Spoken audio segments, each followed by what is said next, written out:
Hello, dear traders. Welcome to the weekly and monthly trading results review. We finished April with varying degrees of success. Two portfolios of $5,000 received stops, but this week, all portfolios made profits. Let's start the review with the 5K portfolio in the first version. This week, we earned 1%, and in April, we received one stop loss, so the total result was minus 6.8%. The 5K portfolio in the second version this week made a profit of 1.4%, and in April, the result was minus 18.5%. Unfortunately, we received two stops on this portfolio, and now we will be recovering the drawdown. The next portfolio for $10,000 in the first version brought 0.5% in a week, and almost 7% in the past month. The second version's $10,000 portfolio yielded 0.3% last week and 4% over the past month. A portfolio of $10,000 in the third version this week brought 0.2% and 5% over the past month. A $20,000 portfolio brought in 0.4% profit this week and 4.3% profit over the past month.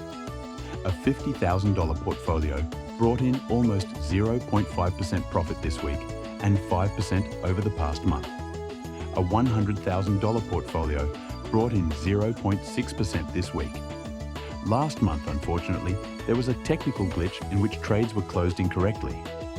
We were unable to correct this situation, so we have a result of minus 0.1%.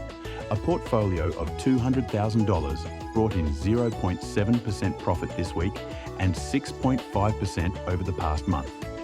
Let's switch to the MetaTrader platform and see in detail how we were trading last week and last month. Let's start with the first currency pair, the Australian dollar against the Canadian dollar. The grey rectangle shows the result of last week's trade. Each vertical line separates one trading day. The period since the beginning of April is marked with a green vertical line. As you can see, the Australian dollar fell very sharply against the backdrop of Trump's tariffs, which caused not only cross rates to fall, but also stock indices and shares of many companies. At this point, we experienced a technical glitch, which resulted in trades closing at the worst quotes. After that, we reopened them and compensated for unsystematic losses.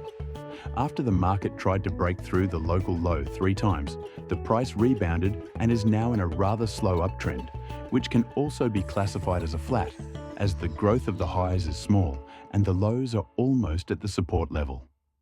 During the first half of the month, we were actively taking buy positions.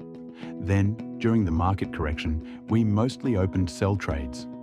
After entering the corridor, we sold at the top and bought at the bottom. As for this week's trading, the price did not go beyond the range. Only on Friday did it start to rise gradually. Currently, most of the open trades are for sale, and the profit for the past month amounted to $8,200. The next currency pair is the Australian dollar against the New Zealand dollar. We have a very similar situation with this asset. A drop in the first half of the month, followed by a correction, but unlike the previous currency pair, the market continued to decline. That's why most of the trades we made were buy trades. It was only at the end of April that the market began to grow gradually. This week, the price was mostly in an upward trend. Most of the trades we had were sell trades. We currently have open sale trades. Last month's profit was $3,200. The next currency pair is the Australian dollar against the US dollar. Here we have a similar picture of a decline in the first quarter of the month, then growth, and then consolidation. The situation is very similar for the Australian dollar against the Canadian dollar.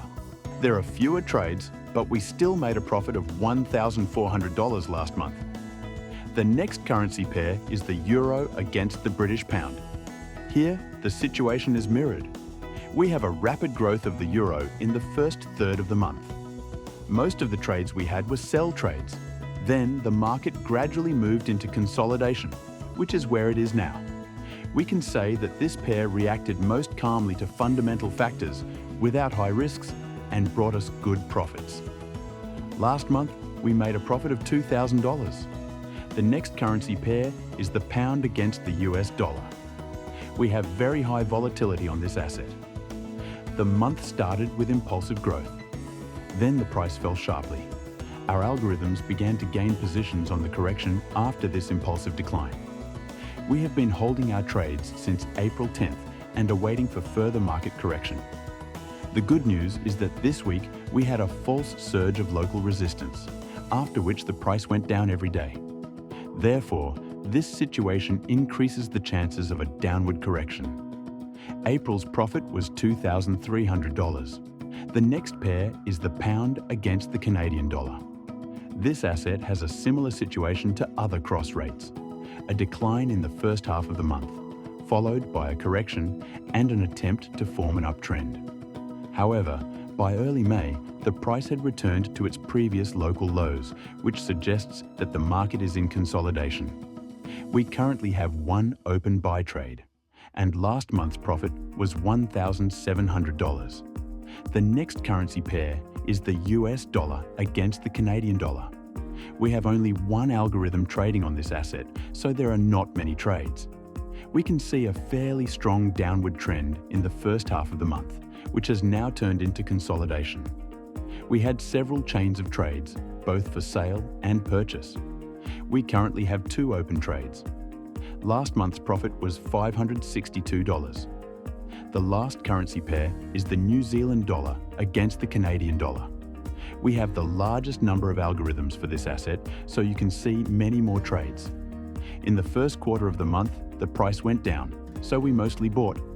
And then the market began to grow rapidly, unfortunately without correction, so we have quite a few open trades for sale, which we have been holding since April 9th. 2 of the 4 algorithms that were in the red closed last week. 2 more remain. And given the technical situation, the trend is encouraging, as the market continues to decline and has every chance of falling even further next week and closing all sell trades. The profit for April amounted to $5,900, and the total profit on the portfolio amounted to $25,600. This month, on the one hand, was quite difficult, especially for small portfolios that received stops. But on the other hand, it was a kind of stress test for our algorithms and for the new system of capital allocation, which has already borne fruit in portfolios starting from $10,000 in the third version and above. To finally dot the I's and cross the T's, we have to wait for the correction in the pound and New Zealand dollar. Thank you all for your attention, and see you in the next video review.